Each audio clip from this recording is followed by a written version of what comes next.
అయ్యబొమ్మ రవి ఇలాంటి వాళ్ళు చేసేటటువంటి ఇస్తుండేటటువంటి క్వాలిటీకి పాత రోజులు ఇంత క్వాలిటీ ఉండేవి కాదు.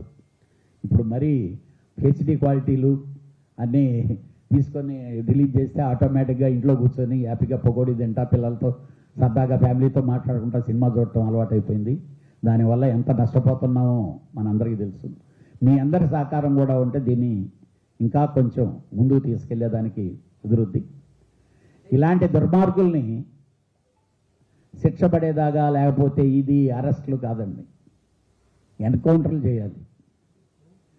ఎన్కౌంటర్లు చేస్తే వాళ్ళు చేయకపోయినా సినిమా వాళ్ళన్నా చేయాలి కనీసం.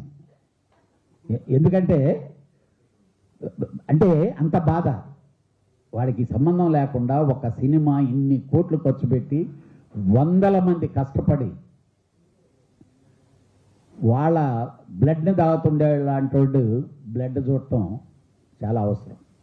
డెఫినెట్గా కమింగ్ డేస్లో ఒక్కడికి కానీ అలా జరిగితే నెక్స్ట్ వాడు డెఫినెట్గా ఓహో మనల్ని కూడా ఉంచనీరేమో అయిపోతారేమో అనే ఫీలింగ్తో భయం వస్తుంది.